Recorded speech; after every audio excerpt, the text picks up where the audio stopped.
예, 오늘은 웨스터민스터 소요리 문답 98문이죠. 우리가 은혜의 수단으로서 기도에 대해서 이제 말씀을 들어가게 됩니다. 그래서 이제 이 주제가 소요리 문답의 마지막 그런 주제에 해당하는 내용이에요. 우리가 구원의 유익을 누리는 효과적인 수단들이라고 하죠, 원제가. 그래서 이제 말씀과 성례와 기도 이 세 가지 주제를 쭉 지금 다루어오고 있어요. 그래서 이게 89문에서 107문까지가 끝이거든요. 107문까지 이제 이 기도라는 주제를 우리가 다룰 텐데, 앞에서 우리가 성례를 나눴고요. 말씀을 다뤘잖아요. 이제 기도에 대해서 마지막 주제를 다룰 거예요.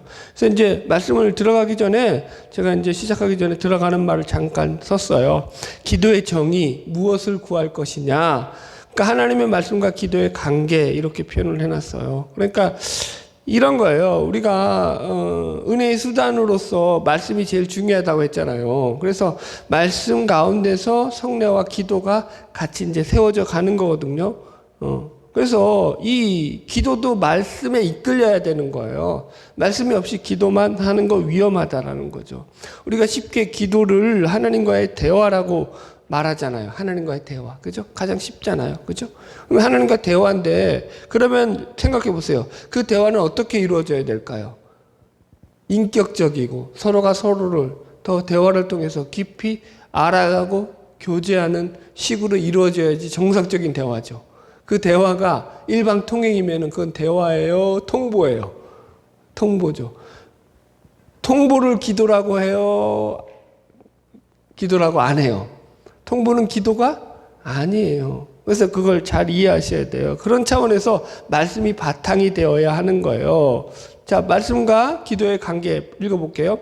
기도는 하나님의 말씀을 떠나면 이방인의 기도가 되고 만다. 기도가 말씀을 인도하는 것이 아니라 말씀이 기도를 인도한다. 말씀 없는 기도만큼 위험한 것은 없다. 이렇게 나왔어요. 그러니까 이게 중요해요. 말씀이 더, 그러니까 뭐랄까요? 이 기도를 인도하는 것이지 기도가 말씀을 인도하는 게 아니에요. 기도가 은혜의 수단이라고 했어요. 그죠? 그러니까 기도 자체가 목적이 아니라고요. 기도를 너무 강조하는 교회들 보면은요, 마치 기도 그 자체가 신앙의 본질이냐, 그렇게, 이렇게 이야기하는 것이 되게 많아요. 되게 위험하거든요. 그래서 오늘 우리가 기도를 통해서 반드시 점검해야 될 것이 뭐냐면은 이게 은혜의 수단이라는 거예요. 기도를 통해서 그래서 우리가 하나님의 은혜를 풍성하게 누리고 있느냐, 이게 점검이 돼야 돼요. 기도를 통해서 하나님의 은혜를 누리는 거예요. 그러니까 하나님의 은혜를 누리는 아주 좋은 통로로서 기도가 우리에게 주어지는 하나님의 축복인 거죠. 선물인 거예요. 그런데 오늘 한국교회의 기도의 맹점은 기도가 마치 도깨비 방망이 같이, 알라딘의 램프와 같이 뭐든지 우리가 하나님 앞에 간절히 구하면 응답받는다는 식으로. 그래서 이제 유명한 큰 교회들은 그런 얘기 많이 하잖아요. 기도란 응답받을 때까지 하는 게 기도다. 응답받지 않는 게 무슨 기도냐, 막 그러면서. 그러니까 그 몇 시간이고 막 그냥 우리의 그걸, 강구를 하는 거, 여러분들. 그게가 기도가 어떻게 보면 우리의 바람을 이루는 도구로 전락한 거죠. 그 기도가 올바른 기도가 아니라는 거예요. 매우 조심해야 된다는 거예요. 우리가 예를 들어서 기도를 등한시하고 말씀만 보잖아요. 그러면 그 말씀이 메마를 수가 있어요. 하나님의 은혜의 단비가 촉촉히 부어지면서 말씀이 우리 가운데 스며들어와야 되는데, 그렇기 위해서 우리에게 기도라는 그 좋은 수단이 있는 거예요. 반대로 말씀 없는 기도가 되면 어떤 일이 될까요? 말씀 없는 기도는요, 이게 신앙이 되게 나빠질 위험성이 있어요. 기도가 말씀에 이끌리지 않게 되면은, 그러니까 우리가 말씀을 통해서 하나님을 알아가고 배워가는 만큼 하나님과 대화도 더 잘 될 거 아니에요. 근데 말씀 없이 기도하면은요, 무슨 말을 하겠어요, 주로? 여러분들. 자기가 하고 싶은 말, 자기 소리만 다 하는 거죠, 여러분들. 기도가 위험할 수 있는 거예요. 그래서 기도를 통해서 우리가 배워야 되는 것은 이것이 얼마나 하나님이 허락하신 은혜를 풍성히 누리게 하느냐, 이걸 잘 점검하라는 거죠. 예. 할렐루야. 예, 그래서 첫 번째 기도의 정의, 이 기도란 무엇입니까? 들어가 볼게요. 98문 우리 읽고 시작해 봅시다. 제가 읽고 답 같이 읽을게요. 98문 기도란 무엇입니까? 답 기도란 하나님의 뜻에 맞는 것들에 관하여 하나님께 우리의 원함을 드리고 그리스도의 이름으로 우리의 죄를 고백하고 그의 자비를 감사하며 인정하는 것입니다. 그러니까 아무리 생각해도 그 시절이 더 믿음이 깨끗했어. 이 소율의 문답을 배우던 이 시절 얼마나 이게 깨끗해요. 기도에 대한 정의가 군더더기가 없어요, 사실은. 요즘 기도 이렇게 하면은요, 이게 무슨 기도냐, 맹숭맹숭하게 하나님 앞에 부르짖어 가지고 하여튼간 뭔가 불을 받든지 뭐 방언을 받든지 뭔가 좀 일어나야지 그게 기도지 막. 여튼 그만 씹을게요. 넘어갈게요. 자, 그래서 첫 번째 기도의 정의, 하나님의 뜻에 맞는 것들에 관하여. 그러니까 기도는 무조건 좋은 것이니 우리가 뭐든지 아무거나 기도를 드리기만 하면 되는 것이 아니라 하나님의 뜻에 맞는 것들로 기도를 드려야 한다라는 거예요. 그래서 핵심이 뭐예요? 첫 번째는 하나님의 뜻이에요. 하나님의 뜻. 그러니까 기도는 하나님께 아무거나 구하는 것이 아니라 하나님의 뜻에 맞는 것들을 구하는 것이다. 여기에 동의하셔야 돼요. 저는 여기에 100% 동의해야 돼요. 기도는요, 우리의 뜻을 세우려고 하는 게 아니에요. 우리의 뜻을 하나님께 간철시키려고 하는 것도 아니에요. 기도는요, 하나님의 뜻에 맞는 것들에 관해서 우리가 구하는 거라는 거예요, 여러분들. 그게 첫 번째라는 거예요, 여러분. 그래서 하나님의 뜻에 맞는 기도는 우리가 이제 주기도문에 대해서 자세히 배울 거거든요. 자, 이제 하나님의 뜻이 아닌 것들에 대해서 이제 제가 기도에 대해서 간단하게 이제 예를 들어 볼게요. 오늘날 통성 기도를 강조하는 교회들 중에서 제일 많이 인용하는 성경 구절이 우리가 오늘 본문에 읽었던 예레미야 33장 3절 말씀이에요. 한번 보세요. 다시 말씀을 보세요. 너는 오늘 내게 부르짖으라 내가 내게 응답하겠고 내가 알지 못하는 크고 은밀한 일을 내게 보이리라. 그죠? 그래서 이 구절을 가지고 많은 교회들이 우리가 하나님 앞에 간절히 부르짖을 때 하나님께서 우리에게 하나님의 그 크고 은밀한 일, 우리가 알지 못하는 그 크고 은밀한 일을 우리에게 보여주시고 우리에게 그 축복을 이루게 하여 주실 줄로 믿습니다. 그러므로 여러분 간절히 부르짖어 기도해야 합니다. 할렐루야, 아멘. 예, 이렇게 나간다고요, 여러분들. 근데 정말 이 말씀이 그런 말씀이냐라는 거예요. 여기서 핵심이 이제 크고 은밀한 일이라는 것에 대한 것을 우리가 살필 텐데요. 자, 보세요. 1절을 보세요. 다시 확인해 볼게요. 1절 읽읍시다. 시작. 예레미야가 아직 시위대 뜰에 갇혀 있을 때에 여호와의 말씀이 그에게 두 번째로 임하니라 이르시되. 자, 하나님이 이 말씀을 주실 때가 언제라고요? 예레미야가 시위대 뜰에 갇혀 있을 때, 감옥에 갇혀 있을 때예요. 그러니까 개인적인 상황으로는요, 지금 핍박받고 있는 상황이에요. 감옥에 갇혀서. 나쁜 상황이라고요. 그럼 보세요. 이 말을 예레미야의 우리식으로 이걸 적용하자면, 그러니까 이렇게 해석하는 그러니까 잘못된 해석으로 적용하자면, 우리의 바람대로 해석을 하자면 이런 거예요. 예레미야가 감옥에 갇혀 있으니까 너 내게 부르짖어. 감옥에서 크게 부르짖으면 내가 너를 크고 은밀한 일이 뭐예요? 감옥에서 건져줄 뿐만 아니라 너를 대적하는 모든 원수들을 내가 다 제거해 줄게. 마음 놓고 너가 너의 사역을 감당할 수 있도록 내가 너를 뒷바라지해 줄게. 그러니 너는 기도해라. 이렇게 해석할 수 있잖아요. 그죠? 그런 해석이 돼요, 안 돼요? 근데 그렇게 해석이 될까요, 안 될까요? 그런 해석이 안 돼요, 여러분들. 여기 이야기는 그 이야기가 아니에요. 여기서 이 크고 은밀한 일이 뭐냐라는 거예요. 그래서 이게 9절까지 쭉 이어지는 게 뭐냐면은 하나님께서 당장에는 바벨론 포로에서 그들을 해방시킨다는 거예요. 그래서 이제 그들에게 이제 하나님께서 사람 살만한 성읍이 되게 하겠다라는 건데 본론이 어디가 나오냐면 크고 은밀한 일의 본론이 14절부터 그 밑으로 쭉 나와요. 자, 보세요. 이제 14절 읽어봅시다. 같이. 14절 찾으셨죠? 16절까지 읽읍시다. 시작.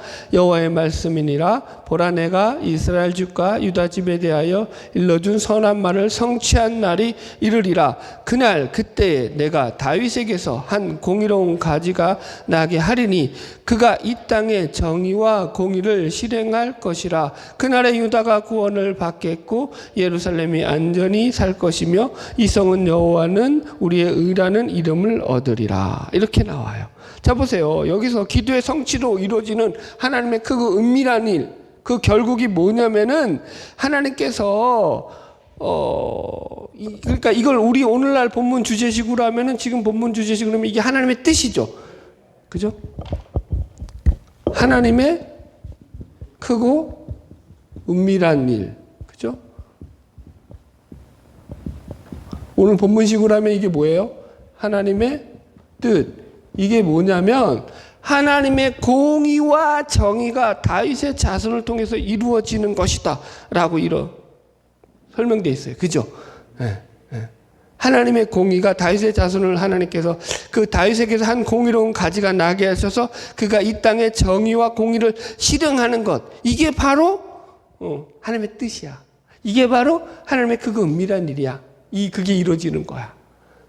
그래서 보세요. 이 땅에 하나님과 공의가 하나님 다윗의 자손으로부터 실현된다. 다윗으로부터 나온 가지로부터 실현되는 게 뭐예요? 예수 그리스도에 대한 예언의 말씀이잖아요. 메시아의 사역에 대한 예언의 말씀이거든요. 그래서 이 말씀을 주석가들은요, 하나님의 공의와 정의가 실현된다라는 차원에서 예수님의 초림 사역뿐만 아니라 마지막 재림 사역까지도 연결된 말씀이다라고 해석을 해요.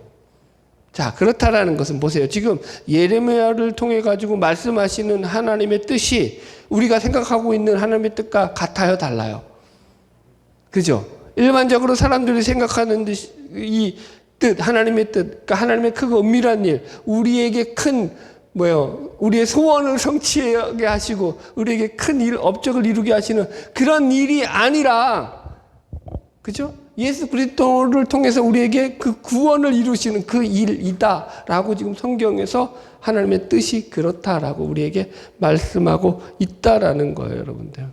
그래서 여러분들 이게 완전히 다르다라는 거죠. 하나님의 뜻에 대해서 우리가 모르면 무조건 우리는 부르짖어 가지고 우리의 뭘 좀 이루고 싶은 그런 욕망, 그거 하여튼 이제 그 부분 오늘 계속 지적할 거니까요. 잘 배웁시다. 자, 두 번째 진도 나갈게요. 1-2 하나님의 뜻에 맞지 않는 기도. 마태복음 6장에 나오는 그 기도에 대한 가르침에 대해서 제가 예수님의 기도에 대한 가르침에 대한 것을 예를 들어놨거든요.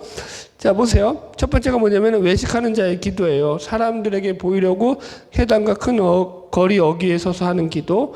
마태복음 6장 5절로 6절. 또 너희는 기도할 때에 외식하는 자와 같이 하지 말라. 그들은 사람에게 보이려고 회당과 큰 거리 어귀에 서서 기도하기를 좋아하느니라. 이런 것들은요, 하나님의 뜻에 맞지 않다라는 거예요. 왜요? 이건 사람에게 보이는 기도라고요. 하나님께 보이는 기도가 아니라. 그죠?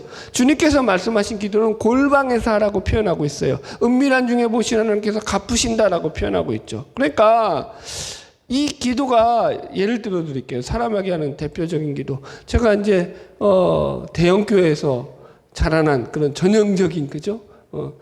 대형교회 키드예요. 대형교회 아이예요. 대형교회에서 제가 그래서 제가 이제 다녔던 교회는요, 이 세계 최대 감리교회라고 소문났던 그런 교회잖아요. 그래서 수만 명이 모였고, 그래서 그만큼 교인들도 많았고요. 그래서 예배 때도 하여튼 사람들이 엄청나게 많았잖아요. 그래서 그때 늘 담임 목사님이 이제 부흥 강사를 예를 들어서 부흥회를 하잖아요. 초청해 오잖아요. 그러면은 이 부흥 강사님도 꽤 유명한 사람 말이에요. 그런데 우리 교회가 그때는 워낙 크니까 잽이 안 되는 거죠. 교회하고. 하여튼, 그러면서 맨날 이런 강구를 하셨어요. 부흥회를 이제 준비하면서 우리에게 기도시킬 때, 담임 목사님 어떻게 강구하셨냐면은, 자, 우리가 이제 강사님이 왔을 때 우리 기도 소리가 얼마나 뜨거운지를 저 강사분에게 보여줍시다. 그래서, 우리의 기도 소리를 듣고 깜짝 놀라서 돌아가게 하자고. 그분이. 그렇게 건전하게 크게 부르짖자고 그렇게 얘기를 했어요. 그래서 여러분, 그게 저는 진짜로 그때는 그게 자랑이라고 생각했어요. 여러분, 그 큰 교회가, 여러분, 그 큰 교회에서 그 수만 명이, 그죠? 수천 명, 수만 명이 한번 주야! 하고 할 때 그 쩌렁쩌렁 울리는 그거는요, 그거 사람이 주는 그거 있잖아요. 거기 어마어마한 거예요. 그러면 거기 속에서 그거 느껴지는 이게 뭐라고 해요? 그거. 에너지면 에너지, 그 다음에 그 뭐라고 표현하죠? 도파민 같은 것들, 그런 거 있잖아요. 그런 것들이 확 생겨난단 말이에요. 그러니까 그게 취해버린다고요. 그게 잘못된지를 몰랐다고요. 그때까지. 그래서 저도 진짜 목소리가 터져라고 부르짖으면서 주야 제발 하면서 뭐 난리를 쳤었죠. 그런 기억이 나요. 그런데 지금 시간이 지나고 생각해 보니까 이런 거예요. 이런 기도들이 우리의 죄성을 그대로 드러내고 있는 모습이라는 거예요. 자, 보세요. 하나님께 드리는 기도잖아요. 기도가 본질은 하나님께 드리는 거잖아요. 사람이 듣든지 말든지 관계가 있어요, 없어요? 없어요. 그 사람이 어떻게 하든지 관계가 있어요, 없어요? 없다고요, 여러분들. 그걸 가지고 우리의 자랑을 삼는 것 자체가 뭐가 된 거예요? 사람에게 보이려고 하는 기도라는 거예요. 이게 그래서 하나님을 의식하지 않으면 자꾸 기도라는 이 좋은 은혜의 수단을 가지고도 자신들의, 그죠? 자랑을 삼는 그런 우를 범한다고요. 제가 베드로 얘기했잖아요. 저는 모든 사람이 주를 버릴지라도 절대 주를 버리지 않겠나이다. 차마 나쁜 말은 못하겠고, 자기중심성에 쩔어 있으면서 자기중심을 버렸다라고 얘기하고 있는 이 어마어마한 모습, 이게 인간의 모습이라니까요, 여러분들. 그러므로 여러분들, 기도가 가지고 있는 그러니까 하나님의 속성을 모르면요, 이렇게 잘못된 기도를 할 수 있다. 그래서 우리가 이걸 잘 배워야 된다.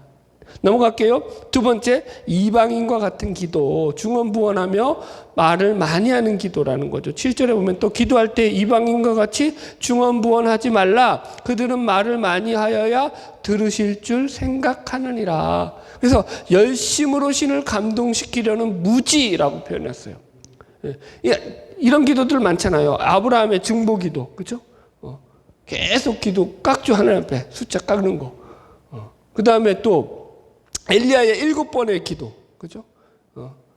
이제 갈멜살 전투에서 이기고 나가지고 아합한테 아방이여 이제 비가 올 겁니다 하고는 이제 머리를 무릎에 박고는, 이쁘게 말을 해야죠. 머리를 무릎에 집어넣고는 7번 간절히 기도하니까 하늘에서 이제 드디어 하나님이 조그만 먹구름이 일어나더니 비를 주시지 않느냐. 너희들도 그렇게 간절히 기도해야 된다. 뭐 불의한 재판장에 가서 가부가 끈질기게 구했던 이런 기도처럼 이런 예를 들어가지고 이게 우리는요 끈질긴 기도를 강조해요. 그래서 하나님의 뜻에 맞는지 아닌지에 대한 관심보다는 우리가 얼마나 신을 감동시켜서 신의 마음을 움직이게 할 것인가에 대해서 우리는 더 많은 관심을 가지고 있죠. 이건 기도가 올바른 기도가 될 수 없다라는 거예요. 이건 이방인의 기도라고요. 중언부언 기도하는 거예요. 기도 가운데는요, 여러분, 지성이면 감청이다. 이건 여러분들 기독교가 아니에요. 그냥 세상 종교지. 여러분들. 그래서 이게 기독교의 기도와는 맞지 않다라는 걸 우리가 기억해야 돼요. 세 번째로 넘어갈게요. 기도는 우리의 열심보다 그래서 올바름이 중요하다. 로마서 10장 2절 내가 증언하노니 그들이 하나님께 열심이 있으나 올바른 지식을 따른 것이 아니니라. 하나님의 의를 모르고 자기 의를 세우려고 힘써 하나님의 의에 복종하지 아니하였다. 그러니까 우리는 한국교회는 기도만큼은 진짜 열심이잖아요. 그죠? 이제 다음에도 이제 왜 새벽 기도가 만들어졌는지에 대해서 알려드릴게요. 뭐 우리나라만큼 또 기도가 또 끝내주는 나라도 없어요. 그러니까 하여튼 신앙생활에 열심히 하면은 우리나라는 최고예요, 최고. 그죠? 새벽 기도하는 나라도 우리나라밖에 없을 거예요. 이제 그건 좀 이제 세계적으로 전해졌기는 뭐 했지만 어쨌든 간에. 자, 보세요. 우리 교회, 우리나라만 하더라도 교회들에 이루어지는 게 새벽 기도다, 금요 기도다, 철야 기도다, 무슨 특별 작정 기도다, 금식 기도다, 그죠? 자, 보세요. 이런 기도가 이슬람에서 하는, 그죠? 매일 하루 5번 하는 이 기도와 뭐가 다르냐라는 거예요. 종교적인 기도와 달라야 된다니까요, 여러분들. 그냥 기도를 뭐 열심히 내는 게 중요한 게 아니라는 거예요. 물론 열심히 내는 건 좋은 거예요. 간청하는 게 나쁘다, 열심히 내는 것이 나쁘다 이 얘기하는 거 아니에요. 좋은 건데 방향성이 제대로 가고 있느냐를 확인해야 된다니까요. 여러분들 방향을 잘못 잡으면은 열심만 가지면 열심히 노를 저으면 저을수록 하나님과 가까워지는 거예요, 멀어지는 거예요. 방향이 틀리면 멀어지면은 그거 아주 위험한 것이 될 수 있는 거예요. 그래서 하나님의 뜻에 맞느냐 안 맞느냐 이게 제일 먼저 우리가 이걸 점검해야 돼요. 자, 해볼게요. 그래서 1-3 하나님의 뜻에 맞지 않는 기도의 사례들. 첫 번째가 바알 숭배자들의 기도. 그죠? 자신들의 몸을 상해하고 제단에서 뛰어놀기까지 하면서 그들의 신을 찾고 울면서 기도를 하죠. 그죠? 이 샤머니즘적인 기도죠.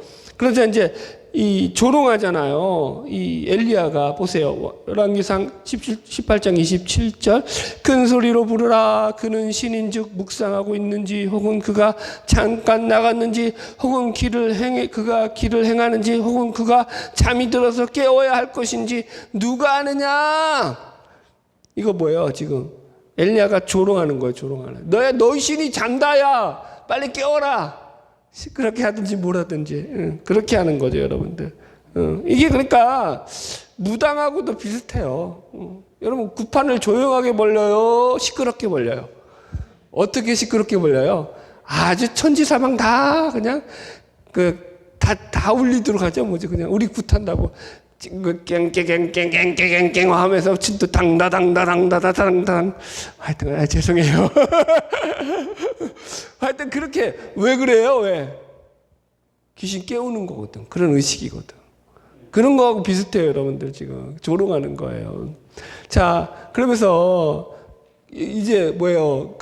불이 안 내려오잖아요, 갈멜산에서. 그러니까 이제 엘리야가 기도하는데 한 방에 불이 내려오잖아요. 그럼 엘리야가 뭐라고 기도하는지 보세요. 열왕기상 18장 36절로 37절 아브라함과 이삭과 이스라엘의 하나님 여호와여 내게 응답하소서. 내게 응답하소서. 이 백성에게 주 여호와는 하나님이신 것과 주는 그들의 마음을 돌이키심을 알게 하옵소서. 아멘. 그러니까 불이 내려왔다고요. 뭐 특별한 거 있어요? 없어요. 여기에 무슨 자해를 했습니까? 여기에서 무슨 엘리야가 뭐라고 했죠? 뭐 춤을 췄습니까? 아니에요. 그냥 아주 담백한 기도예요. 그냥 평범한 기도예요. 하나님 근데 불을 내리시잖아요. 그죠? 그러니까 우리가 이걸 잘 배워야 된다고요, 여러분들. 그러니까 기도에서는요, 하나님이 우리가 하나님과의 관계성이 올바로 맺어져 있으면요, 하나님은 자기 백성의 작은 신음까지도 들으신다라는 걸 기억하셔야 돼요. 그러니까 기도에서 가장 중요한 건 뭘까요? 그러므로 첫 번째가 하나님과의 관계성이에요. 이게 설정이 안 돼 있잖아요. 뭔 수를 하고 기도를 하더라도요, 그거는요, 사실 의미가 없어요. 자, 이제 들어가 볼게요. 2번, 친구의 간청함. 중요한 것은 기도자의 지치지 않는 끈기와 인내보다 하나님과 기도자 사이에 뭐다? 관계다, 관계. 여러분들. 친구의 간청함, 그러니까 누가복음 11장 가면은요, 이제 집에 손님이 왔는데 먹을 것이 없으니까 이 사람이 친구에게 가서 떡 3덩이를 빌리려고 막 간청을 하잖아요. 그죠? 자, 우리 한번 찾아봅시다. 읽어봅시다. 누가복음 11장 가보세요. 누가복음 11장. 우리는 이걸 그냥 간청함으로만 이해한다고요. 그런데 본문을 좀 잘 봐야 돼요. 그렇게 이해하는 것보다 더 깊어요. 자, 11장 5절로 쭉 읽읍시다. 5절부터. 누가복음 11장 5절. 자, 우리 그만할 때까지 읽을까요? 시작. 또 이르시되 너희 중에 누가 벗이 있는데 밤중에 그에게 가서 말하기를 벗이여 떡 3덩이를 내게 주어 구워달라. 내 벗이 여행 중에 내게 왔으나 내가 먹을 것이 없노라 하면 그가 안에서 대답하여 이르되 나를 괴롭게 하지 말라. 문이 이미 닫혔고 아이들이 나와 함께 침실에 누웠으니 일어나 내게 줄 수가 없노라 하겠느냐. 내가 너에게 말하노니 비록 벗됨으로 인하여서는 일어나져 주지 아니할지라도 그 간청함을 인하여 일어나 그 요구대로 주리라. 그러면서 이제 우리 마태복음 7장 7절 나오고 구하라 그러면 너에게 주실 것이요. 찾으라 그러면 찾을 것이요. 이 말씀 나오죠. 그러면서 뒤에 나오는 거. 자, 보세요. 11절. 핵심이 11절이에요. 11절로 13절 시작. 너희 중에 아버지 된 자로서 누가 아들이 생선을 달라는데 생선 대신에 뱀을 주며 알을 달라는데 정갈을 주겠느냐. 너희가 악할지라도 좋은 것을 자식에게 줄 줄 알거든 하물며 너희 하늘 아버지께서 구하는 자에게 성령을 주시지 않겠느냐 하시니라. 이렇게 나와요. 그러니까 이 말씀을 그래서 어떻게 오해하냐면은 그냥 읽으니까 하나님께서 봐봐라 지금 이 친구가 간청을 하니까 친구라서 준 게 아니라 이 간청함으로 인해서 줬다고 하지 않느냐. 우리도 마찬가지다. 하나님 앞에 간구하고 간청하고 간절하게 기도하면 하나님이 우리 기도를 들어주신다. 이렇게 목사님들이 단골매주로 사용하는 멘트예요. 이거 그 얘기 아니에요, 여러분들. 자, 보세요. 사실은 그 뒤에 11절 이하가 포커스라고요. 그 뭔 얘기예요? 그 뒷얘기는요, 다. 하나님께 관계성 얘기예요. 악한 자로도 자식에게 좋은 거 줄 줄 알거든. 하물며 하늘에 계신 너희 누구가? 아버지가 구하는 자에게 왜 좋은 것으로 주시지 않겠느냐. 그죠? 여기 누가복음에서는 성령을 주시지 않겠느냐 이렇게 나온다고요. 자, 그러니까 이거를 풀면 어떤 풀이가 되냐면은 핵심은 간청함이 아니라 우리의 기도의 대상이 되는 하나님과의 관계성이 이 내용의 핵심이라고요. 무슨 얘기냐? 잘 들어보세요. 지금 본문의 핵심은 이거예요. 세상은요, 사람의 간청함 때문에 움직이는 거예요. 세상이 돌아가는 원리는요. 그죠? 물론 관계성도 있지만 세상은요, 그 사람의 열심, 어떤 그런 노력, 뭐 이런 것들로 움직인다고요. 의지 이런 것들로. 그죠? 근데 지금 여기서는 그 얘기 하려는 게 아니라 하나님은 그러나, 이게 바트가 없어서 그래요. 그러나 하나님은 뭘로 움직이는 거예요?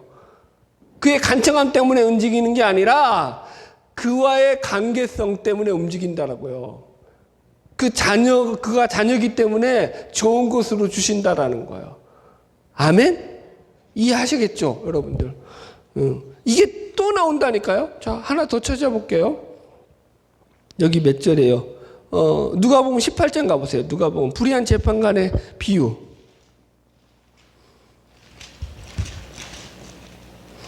누가복음 18장 5절 가보세요.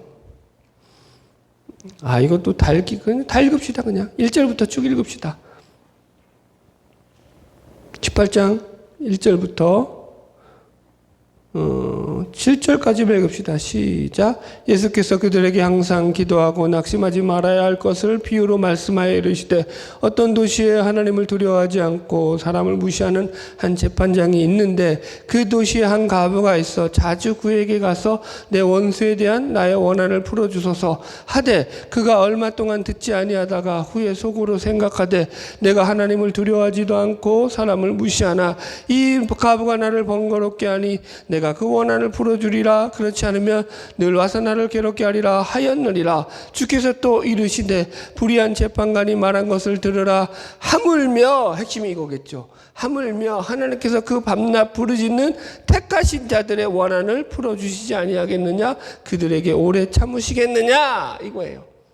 핵심이 뭐라고요? 7절. 하물며 하나님께서 그 기도를 들어주시는 대상이 그의 간청함 때문에 들으신다고 했어요. 그를 택한 자이기 때문에 들어주신다고 했어요. 하물며 하나님께서 그 밤낮 부르짖는 택하신 자들의 원한을, 그죠? 간청함보다 더 핵심은요, 택하신 자들이었다라는 거야.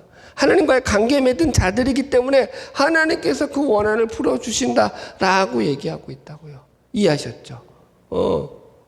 그거 너무 중요한 거예요. 그래서 늘 하나님과의 관계성을 잘 맺어야 된다. 이 뒷부분에 조금 더 설명할게요. 솔로몬의 일천번제에 대한 오해도 잠깐 풀어드립시다. 이거 알고 계시겠지만 뭐 모르시는 분도 있으니까 이거 1000번의 제사가 아니라 이거 1000마리의 번제물이라는 뜻이에요. 기도의 횟수를 강조하는 것은 이방인의 기도예요. 그러니까 1000번 기도해가지고 1000번제 드리는 거 많잖아요, 교회에서. 헌금도 1000번 하고 막 기도도 1000번 드리고 그거 다 이거 샤머니즘적인 거예요.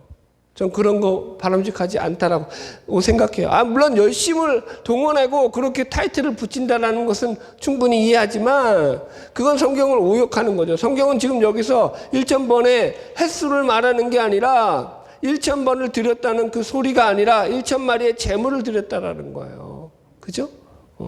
그래서 여러분들 이거 은근히 1,000번의 기도와 헌금을 강요하는 것은요, 성경을 잘못, 그죠? 해석하고 적용하는 거죠. 그래서 기독교의 기도는 기도하는 자의 끈기와 인내와 간청함과 정성보다 하나님과 기도하는 사람과의 관계에 기초한다. 보세요. 내가 하나님과 올바른 관계를 맺고 있지 않습니다. 그렇게 살아가지 않아요. 내 정욕과 내 욕심대로 살아가요. 그러다가 어려운 문제에 빠질 수 있죠. 직면하게 됐을 때 하나님께 도움을 구하는 기도를 막 올릴 수가 있어요. 그럴 때 무조건 기도를 하나님께 간청만 한다고 해서 될까요? 될 문제라고요? 아니라고요. 그거 아니라고요. 자신의 삶을 돌아보지 못하면, 자신의 삶이 하나님과 관계가 회복되어지지 않으면 아무리 여러분 그거 간청을 하더라도 그 기도는요, 그거 기도가 소원이 들어졌어요. 그게 축복이에요, 저주예요? 분별이 가요? 내가 하나님과 관계성이 올바로 맺혀지지 있지 않은데, 자꾸 나가려고 한다. 안 되지.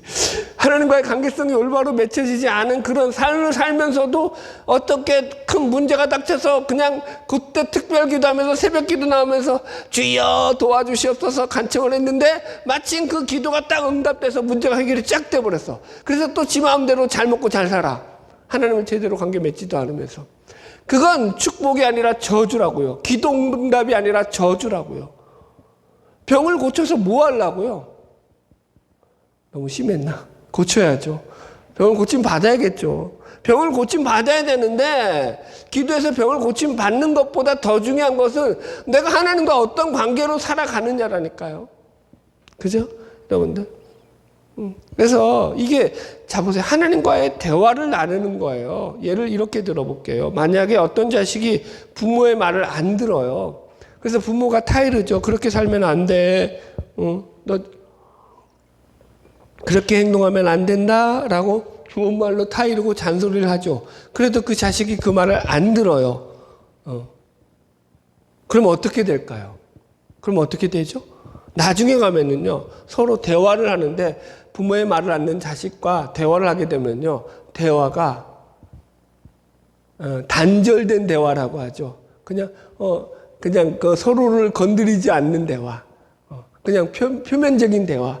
밥 먹고, 그 다음에, 뭐라 그러죠? 날씨 같은 얘기하고, 그냥 상식적인 얘기 조금 하고. 그런데 정말 형식적으로 이게 말이 왔다 갔다 하는 거지, 그 가운데 서로의 그 깊은 교제를 하는 대화는 있어요, 없어요? 없죠. 속을 터놓는 말은 못 해요. 이건 대화가 아니라고요. 뭐 남과 다를 게 뭐가 있어요? 남보다 못하지, 더 못한 거죠. 어떻게 보면은.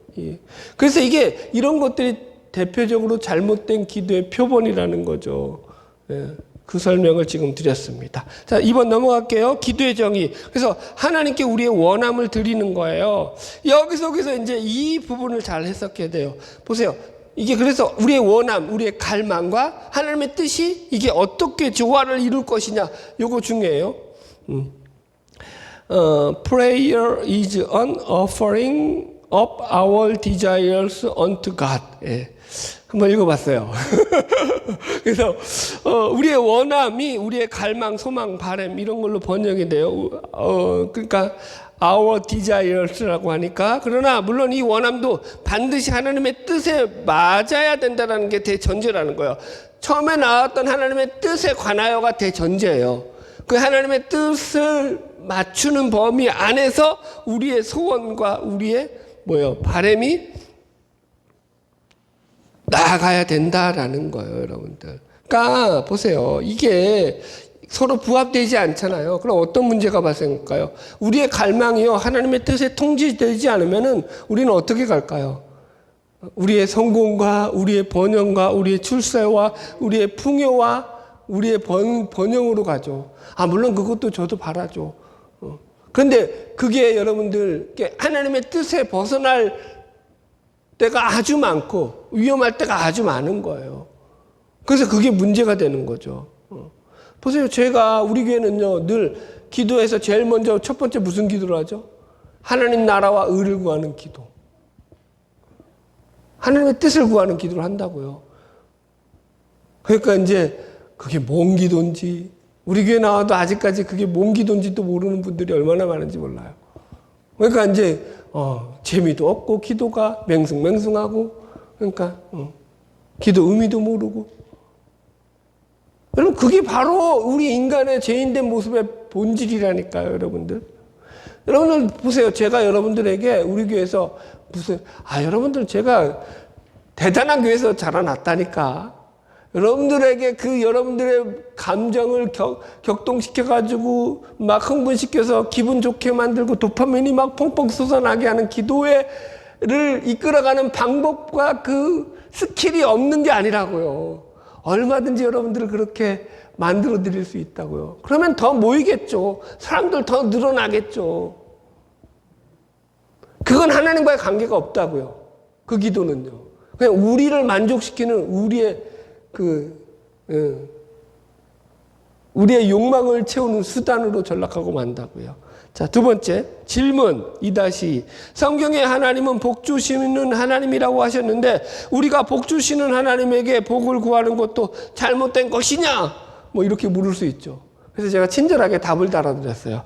아니요, 얼마든지 복을 구하는 기도가 가능합니다. 그렇게 기도하세요. 복을 구해야죠. 하나님 복을 구하라고 했는데요. 그러나 정욕으로 구하지 마세요. 정욕으로 구하는 것은 잘못된 기도입니다. 야고보서 4장 3절 너희가 구하여도 받지 못하면 정욕으로 쓰려고 잘못 구하기 때문이라. 여러분들 여러분 구분하시겠어요? 정욕으로 구하는 것과 하나님의 뜻으로 기도하는 거?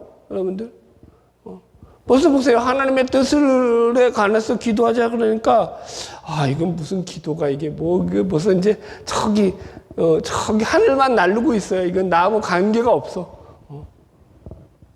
말씀에 집중이 안 될 수도 있어요. 이런 것들에 관심이 없습니다. 자, 넘어갈게요. 2-1. 그래서 하나님께 우리의 원함을 드리고 3번 무슨 근거로 그리스도의 이름으로 우리가 그렇게 기도한다라는 거예요. 그리스도의 이름으로. 그래서 3-1 예수 그리스도의 속죄의 죽으심 성소의 휘장이 찢어졌다. 읽어드릴게요. 마태복음 27장 50절로 51절 예수께서 다시 크게 소리 지르시고 영원히 떠나시니라. 이에 성소 휘장이 위에서부터 아래까지 찢어져 둘이 되고 땅이 진동하여 바위가 터지고. 예수님이 십자가에서 죽으실 때 일어났던 일 중에 그런 자연적인 현상이죠. 아주 특별한 현상이죠. 성소가 휘장이 아래서 위까지 쫙 찢어졌다고요. 그때 성소가 헤롯 성전이잖아요. 헤롯 성전의 크기가 오늘날로 말하면 4층 높이의 큰 건물이었다고 합니다. 그러니까 성소가 엄청나게 큰 거죠. 그럼 휘장도 10m 정도는 되는 거예요. 10m까지는 뭐 될지 안 될지 모르지만 그러니까 꽤 성소가 휘장이 커요, 작아요. 엄청나게 큰 거죠. 그게 성소와 지성소를 가르고 있었다고요. 그게 찢어졌다는 게 무슨 의미예요? 휘장은 뭘 가리는 거예요? 성소와 지성소를 가리고 있는 게 휘장이에요. 이해하셨죠? 이거 어려울 수 있어요. 잘 들으세요. 초신자들은. 그래서 보세요. 지성소는요. 1년에 딱 하루 대속죄일에 대제사장이 들어갈 수 있는 거예요. 물론 이제 하루에 몇 번 들어가긴 하지만 어떤 간에 1년에 한 번밖에 못 들어가. 한 번이라는 게 하루밖에 못 들어가는 거예요. 하루밖에. 이해하셨죠? 다른 날은 들어갈 수 있어요, 없어요? 못 들어가요. 들어가면은 어떻게 돼요? 죽어요. 하나님의 임재가 임하는 장소가 바로 이 속죄소, 지성소예요. 그죠? 그래서 하나님께로 나아가는 걸 하나님이 쉽게 말해서 이 휘장을 가지고 막아놓은 거예요. 휘장의 역할이 그거예요. 죄인된 인간이 하나님께로 들어오지 못하게 한 거예요. 그걸 예수님이 십자가에 달려 죽으심으로 휘장을 확 찢으셨다고요. 자, 보세요. 10m 되는 걸 인간이 찢어요? 그걸 갑자기? 그러니까 이게 초자연적인 현상이라는 거예요. 그게 찢어지는 게 상징적인 의미를 담는 거죠. 무슨 의미예요? 하나님께 우리가 이제 그 휘장으로 막혀있던 하나님의 임재 가운데 나가는 길을 예수님의 십자가가 열어주셨다라는 거잖아요. 그래서 히브리서 10장 19절로 20절 그러므로 형제들아 우리가 예수의 피를 힘입어 성소에 들어갈 담력을 얻었나니 그 길은 우리를 위하여 휘장 가운데로 열어놓으신 새로운 살 길이요 휘장은 곧 그의 육체니라. 그래서 이제는 우리가 예수의 피를 힘입어 성소에 들어갈 담력을 얻은 거예요. 휘장이 갈라졌기 때문에 하나님께로 나아갈 그 길이 열렸다라는 거예요. 휘장이 갈라지는 것은. 이해했죠? 예. 이거 어려우니까 혹시 질문사항 있으면 질문 받고 넘어갈게요. 질문사항 없죠? 예, 넘어갈게요. 예, 고맙습니다. 그렇게 해주세요. 3- 예수 그리스도의 중보. 예수님은 지금 무엇을 하시느냐. 그래서 예수님이 지금도 우리를 위해서 하시는 지속적인 사역이 중보 사역이라는 거예요. 중보 사역. 그래서 이 중보 사역은 그리스도의 속죄의 희생에 근거해서 이루어지는 사역이에요. 로마서 8장 34절 누가 정죄하리요 죽으실 뿐 아니라 다시 살아나신 이는 그리스도 예수시니 그는 하나님 우편에 계신 자요 우리를 위하여 간구하시는 자신이라. 그죠? 예. 그러니까 우리를 위해서 간구하시는 게 그 앞에 뭘로 이루어진 거예요? 우리를 위해서 죽으셨기 때문에 그것을 통해서 이제 우리를 위해서 중보가 또 이루어지는 거예요. 그래서 그리스도의 죽음과 중보가 우리의 기도가 하나님께 상달되는 근거다. 근거. 여러분들. 그러니까 하나님이 이런 거예요. 이 땅에 일을 마치시고 하늘에 오르셔서 그냥 하나님 보좌 우편에서 예수님이 가만히 계시는 것이 아니라 지금도 그의 백성된 자들 향해서 끊임없이 예수 그리스도는 우리를 위해서 중보하시는 사역을 하고 있다. 하나님께 친히 간구하시는 사역을 하고 있다. 변호해 주신다. 자, 보세요. 이게 보세요. 중보의 근거가 뭐라고요? 예수의 속죄라고요. 속죄. 예수의 속죄의 죽음이라고요. 이런 거예요, 여러분들. 이게 이제 성막 오늘 자꾸 얘기를 하게 되는데 성막을 보면은요. 성소 안에 들어가면은요. 가운데 뭐가 있어요?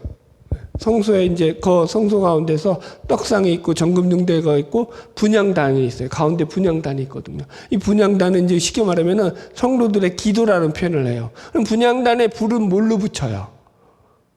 분향단에 불을 붙이는데 기도에 불을 붙이는 거잖아요. 그 근거가 되는 게 뭐냐면은 앞에 뜰에서 번제단에서 제물을 태우는 그 번제단에 불 있죠. 그 불을 떠갖고 와서 그 불 소시계로 분향단에 불을 붙인다고요.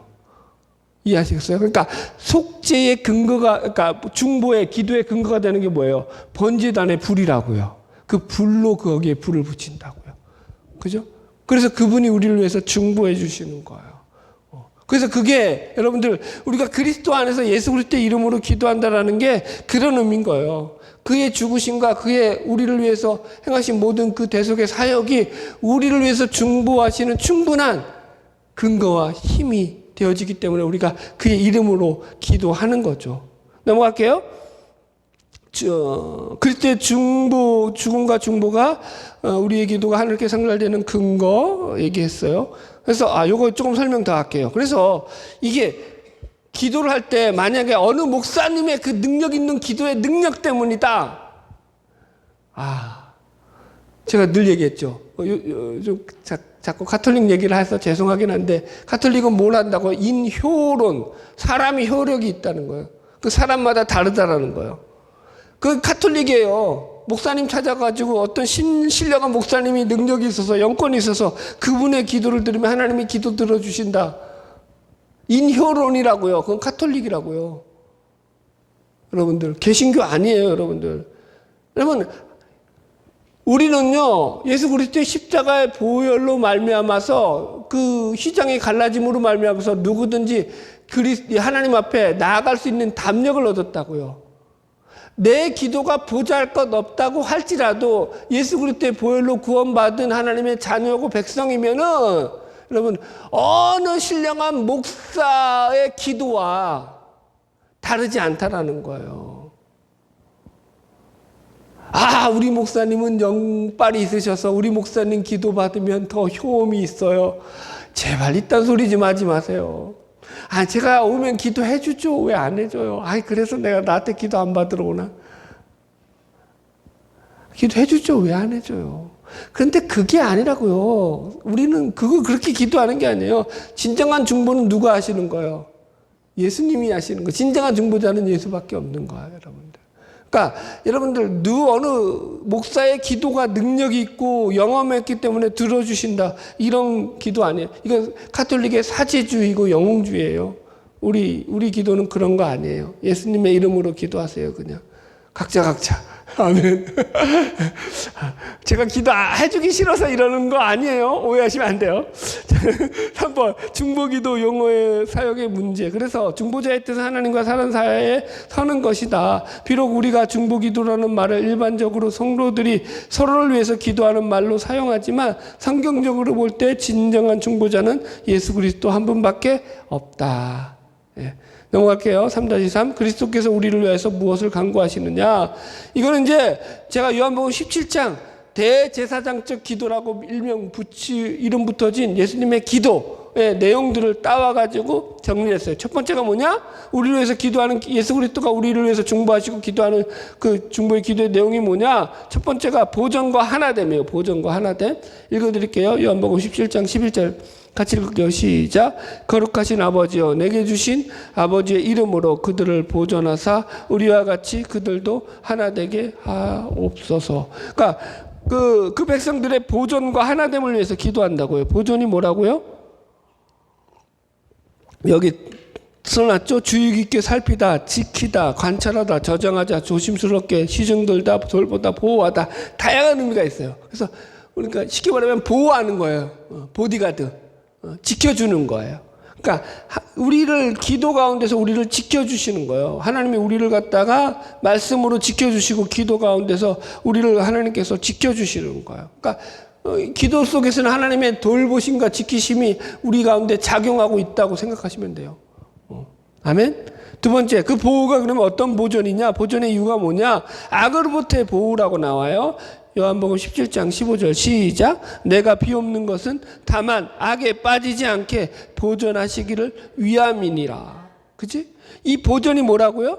이 보존의 기도는 마귀의 역사와 흉계로 이 세상에 존재하게 된 악으로부터 하나님의 백성들을 보존해 달라는 기도라고 지금 예수님께서 얘기한다라는 거예요. 우리가 악에 빠지지 않게, 우리도 그래서 기도할 때 시험에 들게 마옵시고, 그죠? 다만 악에서 구하옵소서 라고 기도하잖아요. 그 기도라는 거예요. 그러니까 악에 빠진다는 게 뭐예요? 그러니까 사탄의 유혹에 넘어간다고요. 철로 역정을 들으면 계속 보세요. 정신 차리다가도 조금만 해이해지면 이 크리스찬과 그 일행이 어떻게 돼요? 그냥 가서 넘어지는, 계속 유혹에 빠지는 거야. 그러면 또 이제 정신 또 바짝 차리고 또 가라. 그러다가 또 정신 바짝 차리고 할 때는 또 시험이 안 들다가 조금만 느슨해지면 나사가 풀리면 어떻게 돼요? 또 유혹이 온다고요. 지금 그 얘기한다고요. 우리가 왜 기도해야 된다고요? 이런 시험과 유혹으로부터 우리의 신앙을 지켜내기 위해서예요. 기도하지 않잖아요. 여러분 우리의 신앙은요 장담이 안 된다고 했어요. 제가 누구도 신앙을 장담하지 말라고 했죠. 기도하셔야 된다니까요. 그래서 기도해야지만 하나님이 나를 이 악과 제약으로부터 거기에 넘어져서 잘못된 길로 가지 않도록 보존해 주신다라는 거예요. 그래서 우리가 비록 세상에서는 환난당하고 욕을 먹을지라도 이 세상에서 살아갈 동안에 신자된 자로서의 우리의 믿음을 지키게 해달라고 우리가 기도해야 되는 거죠. 이걸 친히 또 우리의 기도와 더불어서 주님께서 보존해 주신다. 자, 세 번째 뭐냐? 우리를 위해서 기도하시는 주님의 기도의 간구는 진리로 거룩하게 하심을 놓고 기도해 주신다. 요한복음 17장 17절 그들을 진리로 거룩하게 하옵소서. 그죠? 진리로 거룩하게 한다는 게 뭐냐면 우리가 살아가는 우리의 삶의 그 자리들이죠. 가정이 되었던, 자녀가 되었던, 직장이 되었던 우리가 살아가는 그 삶의 자리 가운데서 내가 이 진리 가운데서 믿음을 굳건히 지키고 살아가게 하는 거예요. 아멘? 여러분 보세요. 지금 우리나라는요, 종교의 자유가 있다고요. 자기의 신앙의 정체를 드러내는데 아무런 지장이 없죠. 이슬람에서는요. 정체 드러내면 어떻게 된다고요? 죽어요. 여러분 얼마나 감사해요. 그럼 보세요. 이렇게 우리의 신자된 정체를 드러내면서 자유롭게 살 수 있는 이런 나라임에도 불구하고 자신의 신자됨을 정말로 성경 말씀대로 그렇게 온유함과 겸손함과 절제함과 그죠? 빛과 소금으로서의 모습으로 살아가는 삶의 모습으로 그 신앙을 드러내는 자들이 얼마나 되냐라고요. 이게 문제죠, 이게. 아이고. 이게 너무 중요한 거예요. 그러니까 진리라는 게 이거예요. 우리의 열심과 우리의 노력과 우리의 어떤 성실함, 그 이면에 하나님이 우리를 통해서 관계 맺음으로 일하시는 그 일하심에 대한 그 기대와 은혜와 그 감격함에 대해서 우리가 그것을 감당하면서 살아내는 그런 일들이 있다고요. 아멘? 그래서 기도의 근거는 성도의 열심과 끈기가 아니라 우리를 위한 그리스도의 열심, 우리를 위한 그리스도의 중보, 우리를 위한 그리스도의 일하심에 있다. 그래서 사실 더 크다고요. 내가 기도해서 내일 이르면 나는 뭐밖에 못 이뤄요. 아파트 한 채 사게 해주시옵소서. 나 직장 승급하게 해주시옵소서. 월급 오르게 해주시옵소서. 이 범위를 못 벗어난다고요. 우리 가정 뭐 어디 뭐 되게 해주세요. 이 범위를 못 벗어난다고요. 하나님의 일하심은요, 이 범위 훨씬 밖에 있죠. 하나님의 나라를 세워가는, 하나님의 뜻이 에레미야에서 뭐라고요? 하나님의 공의와 정의가 이 땅에 실현되게 하는 거라고요. 어마어마하죠, 여러분들. 우리는 감이 안 오니까, 아유, 뭐, 그거 나랑 무슨 관계야, 이러고 살지 마. 여러분들. 어쨌든 그렇다고요. 예, 넘어갈게요. 4번. 예, 거의 마무리됩니다. 제 고백과 감사, 우리 죄를 고백하고 그의 자비를 감사하며 인정하는 거. 그러니까 기도 가운데서도 제 고백은 중요하다, 이 얘기하는 거예요. 그렇죠? 그러니까 시편 32편 5절로 6절, 그냥 여러분들 좋은 말씀이니까 읽어보세요. 다 안 읽을게요. 시간을 좀 잘 지키기. 그러니까 이 제 고백, 우리가 보세요. 왜 이게 필요하냐면 우리가 죄를 짓고 산단 말이에요. 아멘? 예, 이건 아멘 하셔도 돼요. 내가 예수를 믿는다고 내가 의롭다고 칭함을 받았다고 죄를 안 짓는 게 아니라고요. 그래서 우리는요, 죄 용서의 기쁨을 누린다고요. 그것 때문에 또 죄를 지음으로 말미암아서. 이렇게 보세요. 내가 기대하지 않았는데, 내가 값을 치르지 않았는데 받는 것에 대해서 사람은요, 거기 속에서 기쁨을 얻을 수 있는 거예요. 마치 이와 같은 거예요. 내가 죄는 내가 졌고 값은 내가 치러야 되는데, 우리는 기도라는 아주 그냥, 그죠? 뭐, 사실 기도할 때 돈 들어가요? 기도할 때 뭐 들어가요? 아, 들어가죠. 애를 써야 되지. 그런데 그 기도만으로 하나님이 그 죄를 덮어버리신다니까 엄청난 거죠. 세상에서는요, 죄 지으면 감옥 가야죠. 아, 이게 또 얼마나 큰 차이예요. 이게 기도가 얼마나 강력해요. 아, 자꾸 저렴하게 표현해서 죄송해요. 예. 그러니까 이게 죄 용서를 위해서 우리 기도 고백하는 게 중요하다. 4-2 하나님을 인식함과 죄를 인식함은 함께 간다. 그래서 마틴 루터가 한 말이에요. 한 장 넘겨서 신자의 전생에는 회개다. 그러니까 이게 피상적인 관계를 맺는 게 아니에요. 하나님과 아주 깊어지는 관계 속에서 자꾸 이제 우리 것들이 점점 하나님께 드려지고 또 우리 하나님과의 교통 가운데서 우리의 속과 하나님의 속이 서로 이제 연합해지면서 변화되어 가는 거거든요. 사람한테는 여러분들 죄 밝히지 마세요. 그거 감당 안 돼요. 그럼 비밀로 하세요, 좀. 그리고 하나님께 하세요, 하나님께. 저한테도 웬만하면 하지 마세요. 저 힘들어요. 그런 얘기 들으면. 그러니까 하나님께 하세요, 하나님께. 아셨죠? 하나님과 관계를 깊이 가세요. 그리고 내가 공적인 회개가 필요하다 하면 저를 찾아오세요. 그래야지, 아, 목사님이 나를 위해서 중보기 될 때 내가 다시는 그런 죄를 안 짓게 되겠지라고 생각되거든. 그래서 공적인 회개가 필요할 때는 저한테 얘기하셔도 상관은 없어요. 자, 4-3. 제 고백은 자연히 하나님의 자비와 사랑에 대한 감사와 인정으로 인도한다. 그러니까 그분의 용서를 받게 되면은요, 감사와 인정이 따라오게 된다니까요. 보세요. 제가 우리 집사람을 인정할까요? 안 할까요? 왜 인정할까요? 저 사람이 나를 받아주니까. 나의 허물을 받아주고, 나의 못남을 받아주고, 나의 부족함을 받아주니까, 아, 저렇게 큰 사람이구나라고 상대를 인정하게 된다고요. 이게 같이 간다고요. 따로 안 간다고요. 이해하시겠죠? 자, 4-4 공예배의 기도. 그래서 공예배 가운데 이런 기도가 있다는 거죠. 제 고백, 감사와 찬양, 간구. 이런 것들. 예, 적용. 마지막으로 결론입니다. 5-1 무엇을 놓고 기도하느냐 해서 우리는 하나님의 뜻을 구해야 된다. 그렇기 때문에 정욕을 채우려는 기도는 가능하다, 불가능하다? 불가능하다. 이거 잘 분별해라. 두 번째, 기도를 강구로 축소하는 위험을 조심해라. 기도가 하나님과의 대화라고 할 때 이 대화가 맨날 무엇을 달라는 그런 간청과 강구로만 이어질 수 있다, 없다? 없다. 기도에는 훨씬 더 많은 내용이 담겨져야 된다. 기도, 여러분들 감사 기도가 있고 찬양 기도가 있고 회개 기도가 있고 중보 기도가 있고 금식 기도가 있고 다양한 기도들이 나올 수 있죠. 그죠?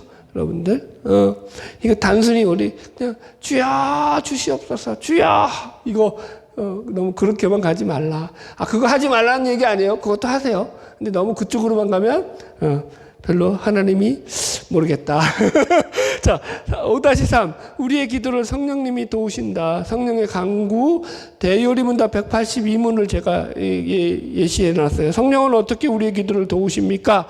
우리가 마땅히 기도할 것을 알지 못하나 성령은 누구를 위하여 무엇을 어떻게 기도해야 하는지 우리로 하여금 깨닫게 하심으로써 우리의 연약함을 도우십니다. 그리고 그 의무를 바르게 이행하는데 필수적인 이해와 열정과 은혜를 우리 마음 가운데 일으키시고 소생시키심으로써 비록 모든 사람에게 항상 같은 방식은 아니지만 우리의 연약함을 도우십니다.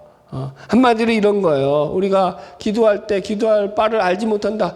뭘 기도해야 되지? 여러분, 알고 기도해요? 모르고 기도해요?